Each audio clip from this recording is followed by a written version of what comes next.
वक्रकृत्यै नमः ॐ विकृत्यै नमः ॐ विद्यायै नमः ॐ सर्वभूतहितप्रदायै नमः ॐ श्रद्धायै नमः ॐ विभूत्यै नमः ॐ सुरभ्यै नमः ॐ परमात्मिकायै नमः ॐ वाचे नमः ॐ पद्मालयायै नमः ॐ पद्मायै नमः ॐ शुचये नमः ॐ स्वाहायै नमः ॐ स्वधायै नमः ॐ सुधायै नमः ॐ धन्यायै नमः ॐ हिरण्मयै नमः ॐ लक्ष्म्यै नमः ॐ नित्यपुष्टायै नमः ॐ विभावर्यै नमः ॐ आदित्यै नमः ॐ दित्यै नमः ॐ दीप्तायै नमः ॐ वसुधायै नमः ॐ वसुधारिण्यै नमः ॐ कमलायै नमः ॐ कान्तायै नमः ॐ क्षमायै नमः ॐ क्षीरोदसम्भवायै नमः ॐ अनुग्रहपरायै नमः ॐ रिद्धये नमः ॐ अनघायै नमः ॐ हरिवल्लभायै नमः ॐ अशोकायै नमः ॐ अमृतायै नमः ॐ दीप्तायै नमः ॐ लोकशोकविनाशिन्यै नमः ॐ धर्मनिलयायै नमः ॐ करुणायै नमः ॐ लोकमात्रे नमः ॐ पद्मप्रियायै नमः ॐ पद्महस्तायै नमः ॐ पद्माक्ष्यै नमः ॐ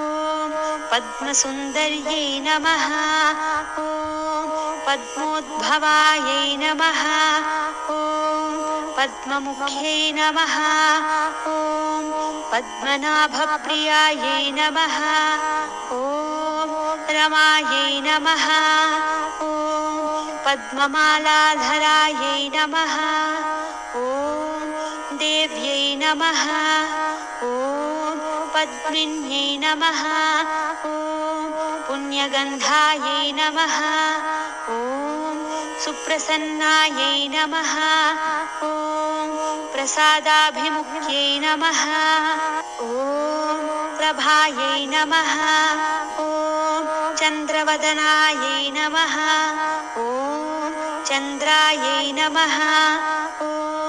चन्द्रसहोदर्यै नमः ॐ चतुर्भुजायै नमः ॐ चन्द्ररूपायै नमः ॐ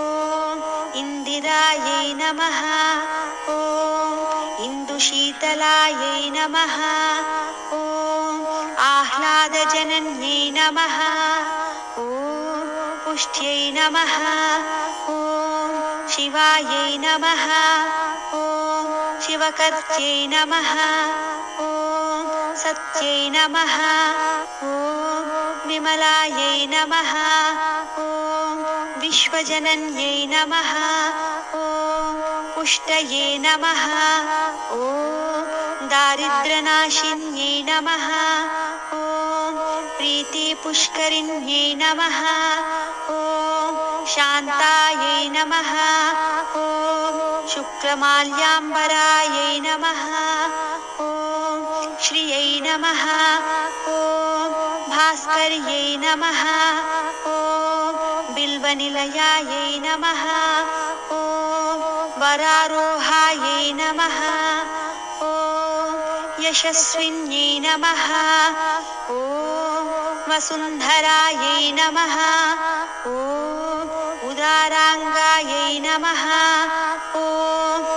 हरिण्ये नमः ॐ हेममालिन्ये नमः ॐ धनधान्यकर्यै नमः ॐ सिद्धये नमः ॐ स्त्रैणसौम्यायै नमः ॐ शुभप्रदायै नमः ॐ नृपवेश्मगतानन्दायै नमः ॐ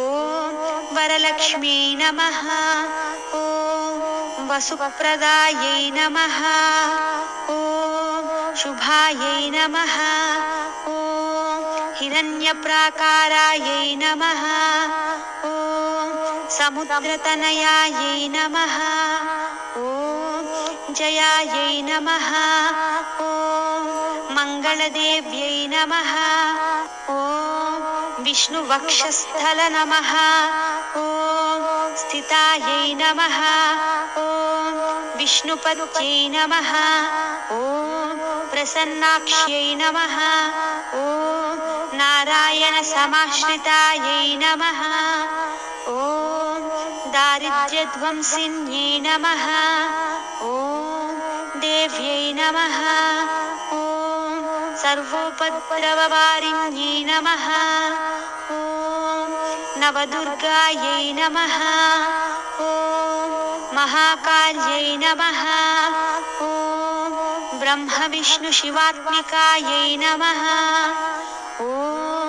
त्रिकालज्ञानसम्पन्नायै नमः